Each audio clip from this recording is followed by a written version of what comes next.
Welcome to part 2 of Miss Universe Philippines HERstory reaction. I'm Dani Walker. Thank you for joining me in today's episode. Let's get right into it.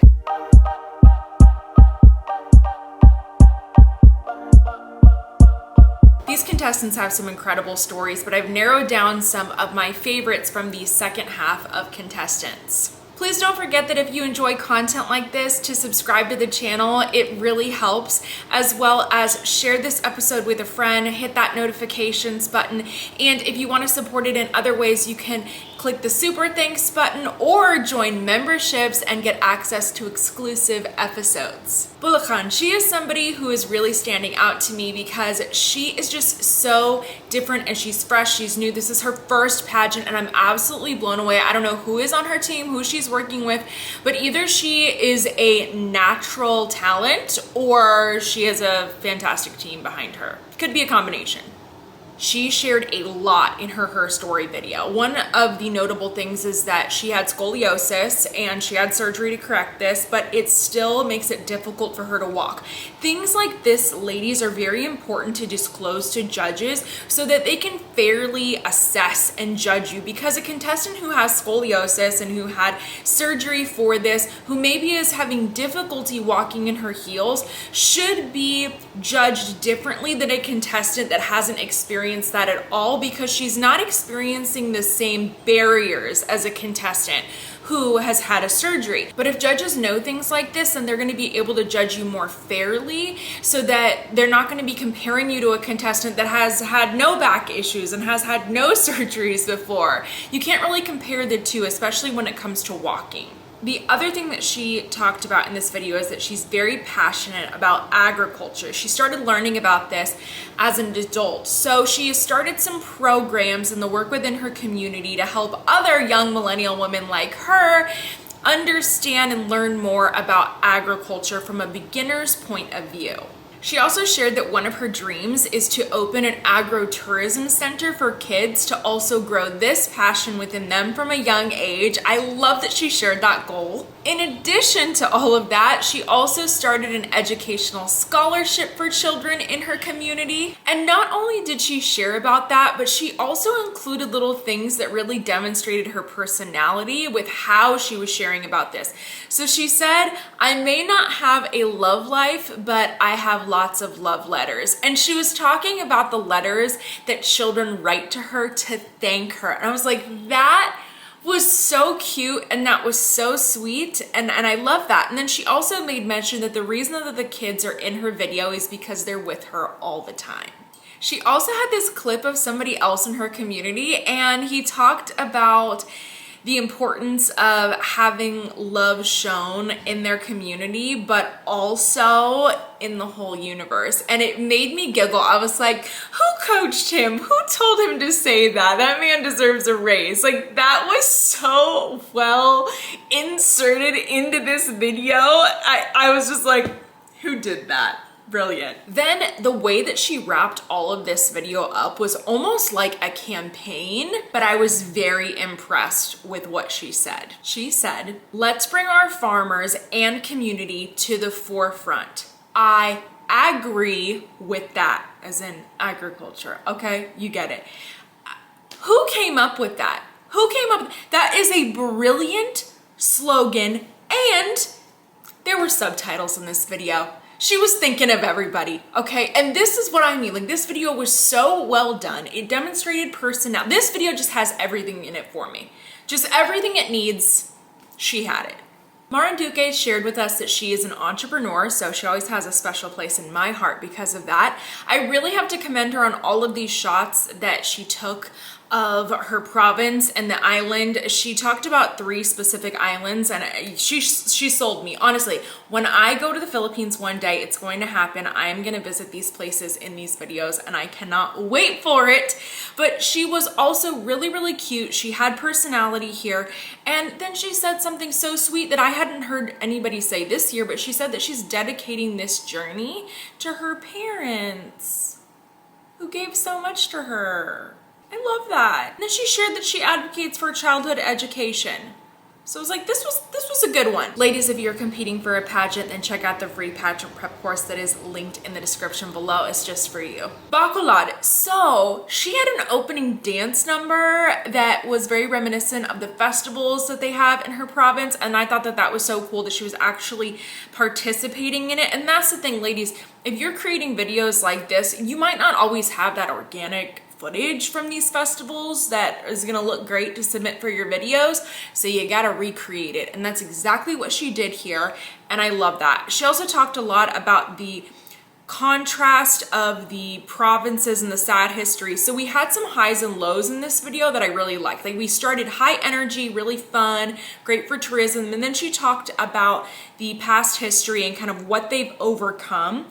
Then she showed off some world famous delicacies that made me hungry, and the way these were shot was like a professional commercial. I almost wonder, I'm like, is this stock footage or did her team actually shoot this?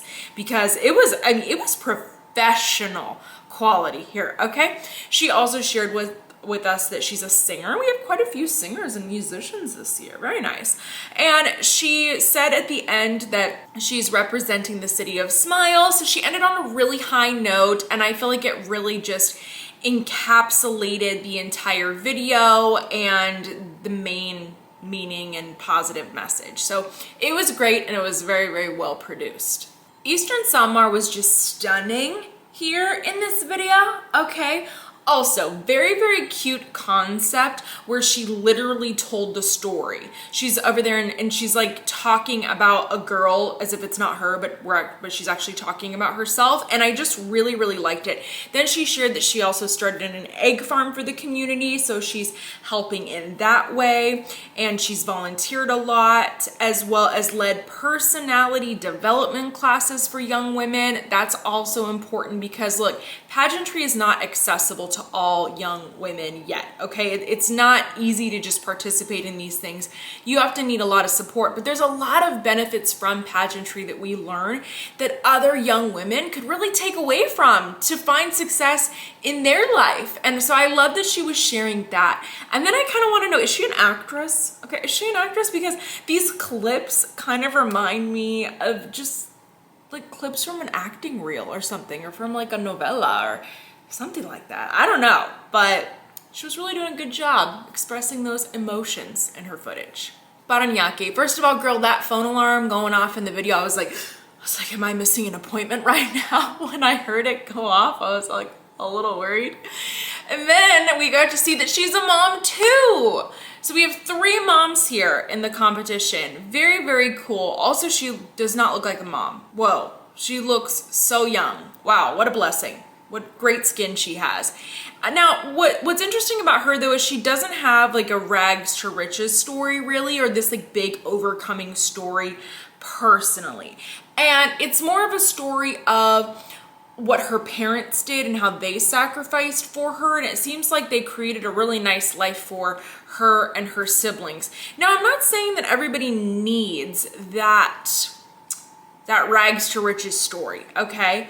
But I do feel that you should have something that you've learned in your life, especially if you've been privileged too in any way. There should be something that you've really learned and come to appreciate and value that you can impart to others and share with them. So that would be the approach I would consider for my contestants out there who are like, I don't have a sad story. I don't have one of these things. And I'm like, that's okay.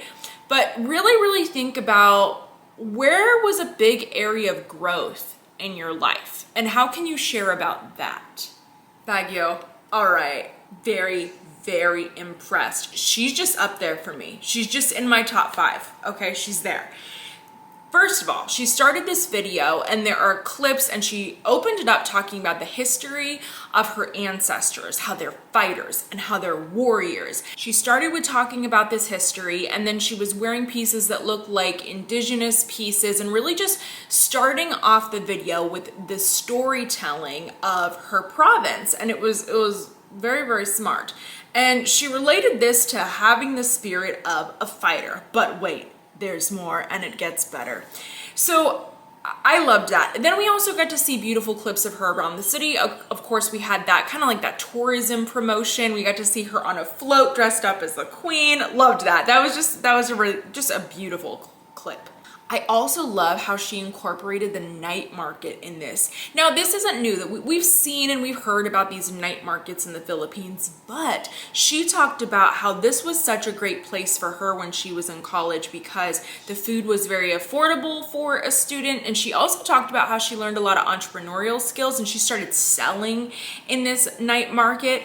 And that this is really what's kind of like led her to where she is today. She also shared with us that she was a server in a local fast food restaurant. And I just really loved that she shared about that and why she was doing that. She said she was doing it to help her family. And now let's start to bring things full circle. She's going to school to become a civil engineer. And this is so interesting. She says that one of her motivations is to restore her ancestral home where her family has lived for just like decades. And this is so unique. And I have to say, this is not something that we see in the United States a lot. And so it's something that's personally just interesting to me. So in the US, like you don't just like grow up and like live in your grandparents' house and then your parents grow up there and then you grow up there. Like that's not really what happens. Everybody has their own home or apartment or condo and they all kind of go their own ways.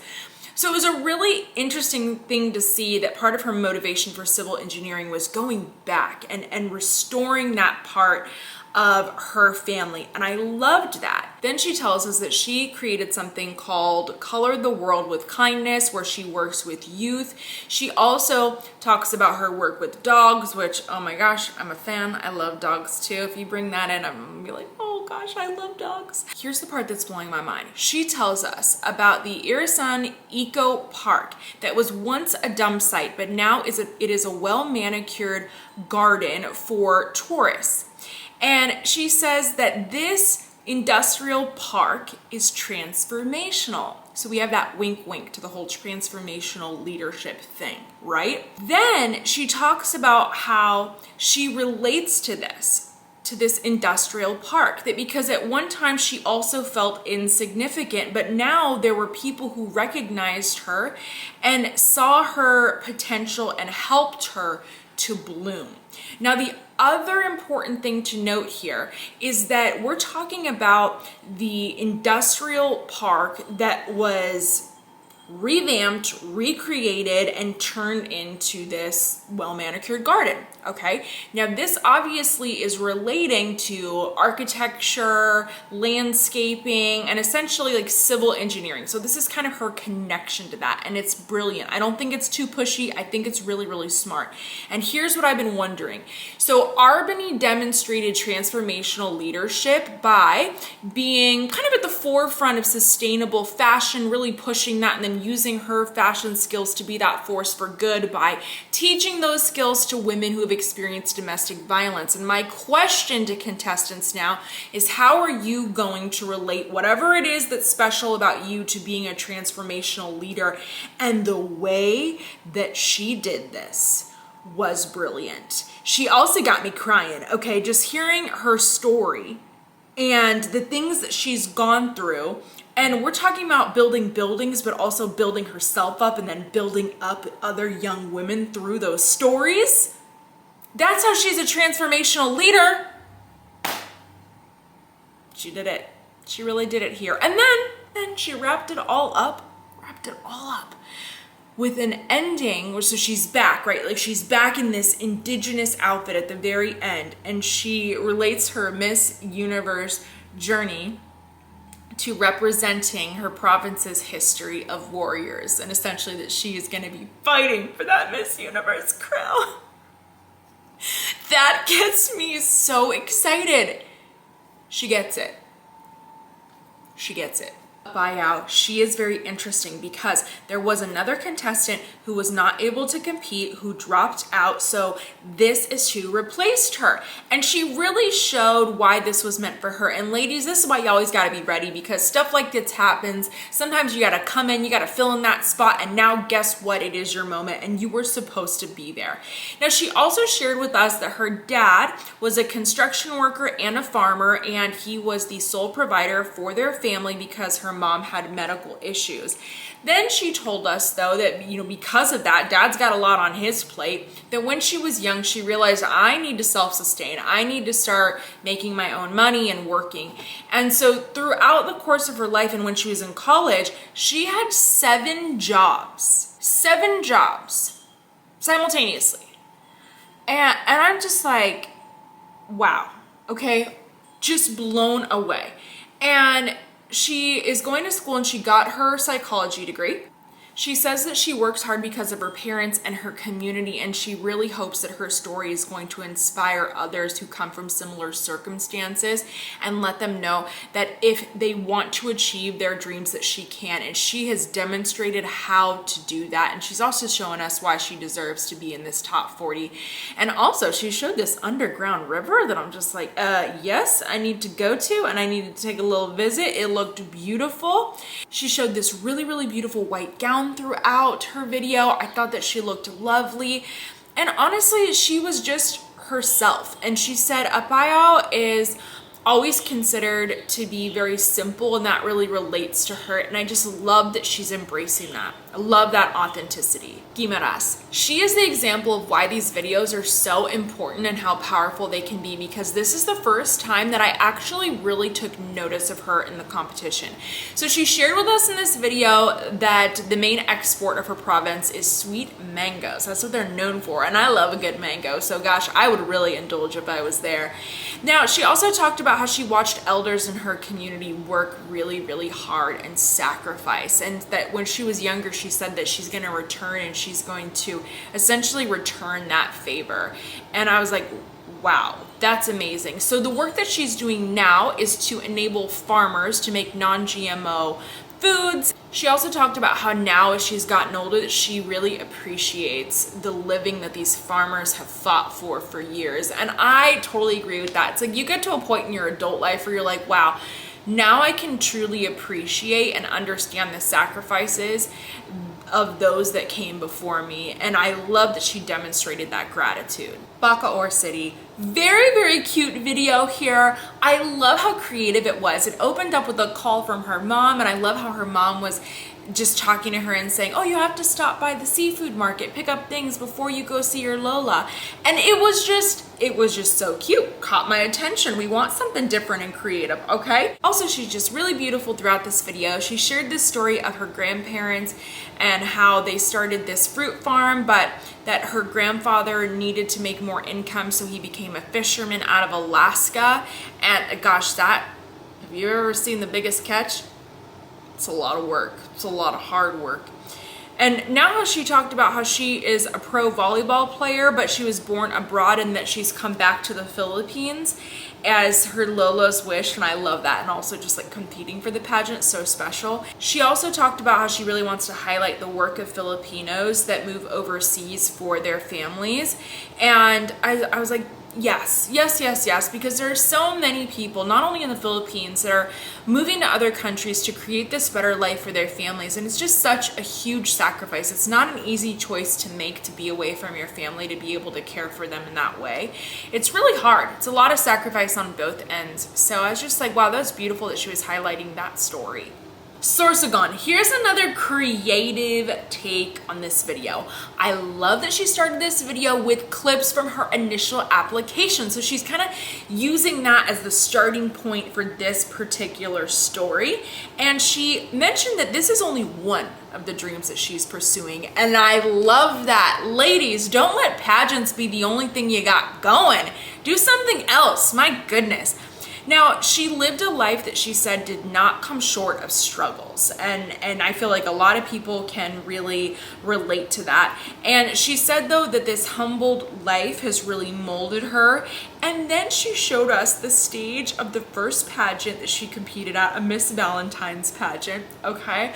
And I love that she actually went back and showed us this, because now she's relating this to being on that Miss Universe Philippines stage and how far she's come. And I just thought, what a success story that is. And it's so special to see like where you start, where you come, and to inspire others to do the same. Now in 2018, she started working with a nonprofit called the Happy Life Project, and they're primarily working with creating solar lamps, and this is really important for areas like the Philippines to have access to that, especially when you lose electricity during hurricanes, typhoons, volcanic eruptions. Like there's so many different things. And so that was really important work, I think, disaster preparedness, and it's unique. And I just love that at the end she says she brings with her all of this. Like she brings this entire story with her and carries this with her through the competition. It was very nice. Those are the ladies that stood out to me in their HERstory videos. Let me know who stood out to you, and don't forget, please check out the part 1 of this because there's some other really incredible videos there that you should check out too. If you have any requests for the channel, any episodes that you want to see, leave those in the comments below. I cannot wait to hear from you. Thank you so much for joining me for this episode, and I hope to see you very soon.